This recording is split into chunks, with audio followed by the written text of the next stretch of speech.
Acabou, acabou. A letra já tinha sido dada pelo haitiano misterioso que apareceu um dia na porta do palácio e disse para o Bolsonaro que o governo dele tinha acabado. Bolsonaro acabou, você não é presidente mais. Você não é presidente mais. Não precisa desistir. Agora, o presidente em pessoa comete uma espécie de ato falho e repete essa mesma fala, mas como ele é um presidente boca suja, acrescenta um palavrão ao final. Acabou, porra! Acabou, porra! Acabou, porra! Com essa fala do Bolsonaro, foi na porta do Palácio da Alvorada, num pronunciamento em que o presidente usava uma gravata estampada com fuzis e o conteúdo cheio de gestos de desespero e, ao mesmo tempo, recados, demonstrações de que Bolsonaro está próximo de apostar na ruptura institucional. Ontem foi o último dia. Nós vamos conversar aqui na TV Afiada sobre esse quadro, esse novo patamar da crise no Brasil e o que significa para as outras forças políticas que também estão nessa disputa.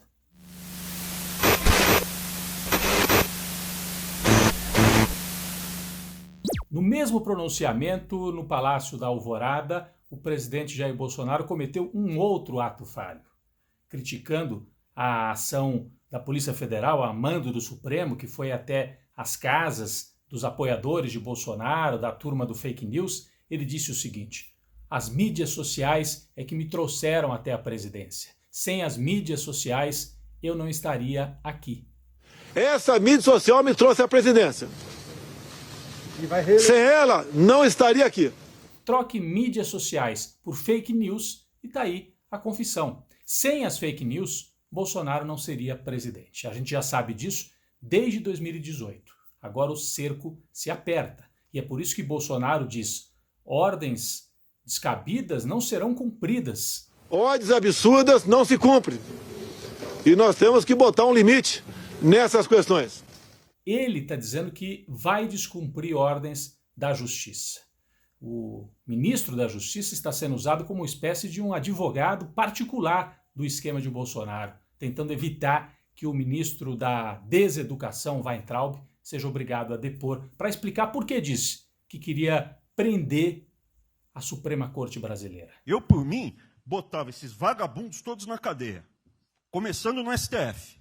Então a situação de Bolsonaro vai se tornando muito complicada. As pesquisas começam a mostrar que, ao contrário do que diziam os bolsonaristas depois da divulgação da reunião do dia 22, aquilo não foi bom para ele, não. Eles tentaram vender essa narrativa, mas uma parte do bolsonarismo mais light, vamos dizer assim, não gostou do que viu e já se desgarrou do apoio ao presidente. A gente observa aí a pesquisa Atlas, que mostra 58% de ruim péssimo para Jair Bolsonaro e o índice de ótimo bom pouco acima dos 20%.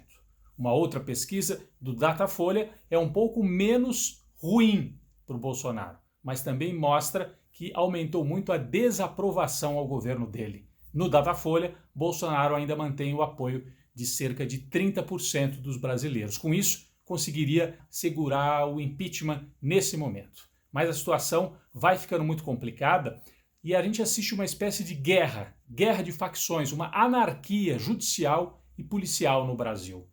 Alguns dias antes, a Polícia Federal entrou no palácio do governador do Rio, recolheu computadores, celulares, foi à casa dele, foi ao escritório da mulher dele. Wilson Witzel, que foi eleito com o apoio de Bolsonaro, se tornou inimigo de Bolsonaro e agora a Polícia Federal, controlada por Bolsonaro, vai para cima do Witzel. Os bolsonaristas comemoraram, só que no dia seguinte levaram o troco.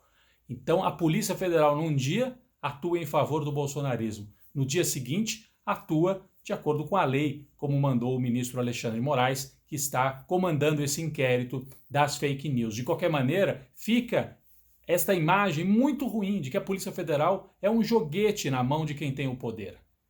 E nós percebemos então o estrago que foi cometido por essa gente. O estrago tremendo. Esse povo não conhece a história do Brasil.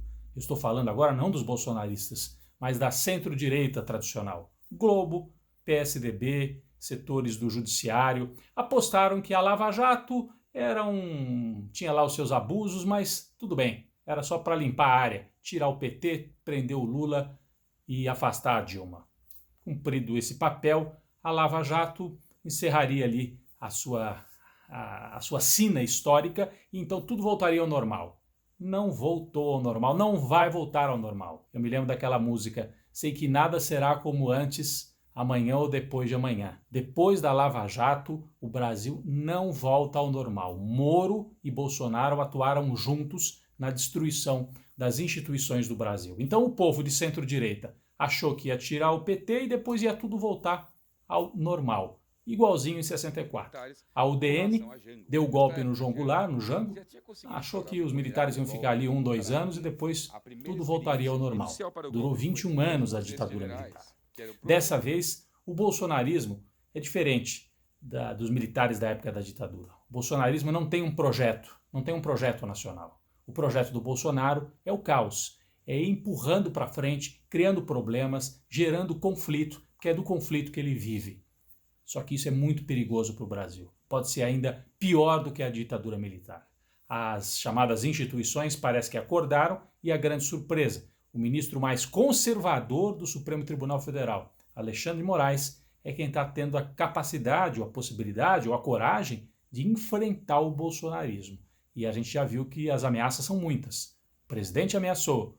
Um dos filhotes dele, Eduardo Bolsonaro, disse que a questão não é mais se vai haver ruptura, mas quando vai haver ruptura. Não é mais uma opinião de si, mas sim de quando isso vai ocorrer. Uma chefa do movimento fascista dos 300 em Brasília também ameaçou, disse que quer trocar socos e que vai perseguir o ministro do Supremo. Pena que ele mora em São Paulo, porque se tivesse aqui eu já estava lá na porta da casa dele convidando ele para trocar soco comigo. Parece que eles estão pedindo para que o Supremo prenda alguém para poder posarem de vítimas e aí darem um contragolpe, uma espécie de contragolpe. E por que o inquérito das fake news tira Bolsonaro do sério, provoca até um certo desespero? Porque mexe no centro da estratégia bolsonarista. Vejam só, atinge primeiro os blogueiros, essa rede das mídias sociais que o Bolsonaro mesmo admitiu que sem ela não chegaria ao poder. Que blogueiro vai querer participar de um esquema desse, sabendo que daqui a pouco vai ter a Polícia Federal batendo na sua porta? Segundo lugar, atinge as negociações com o Centrão, porque a polícia foi na casa do Roberto Jefferson, presidente do PTB. Que deputado vai querer negociar um esquema de Bolsonaro sabendo que pode também ter a polícia batendo na porta às 6 horas da manhã? As negociações ficam mais difíceis. E por último, os empresários que sustentariam esse esquema. 2 deles foram também alvos da ação da Polícia Federal.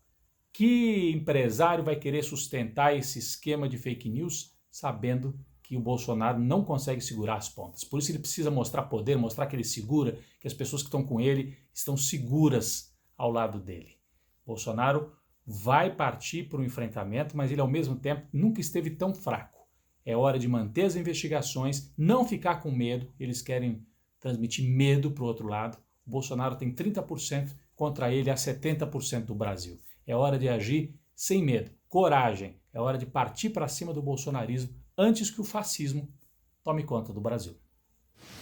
Acabou, porra! Me desculpe, desabafo, acabou! Não dá para admitir mais a atitude de certas pessoas individuais, tomando de forma quase que pessoal certas ações.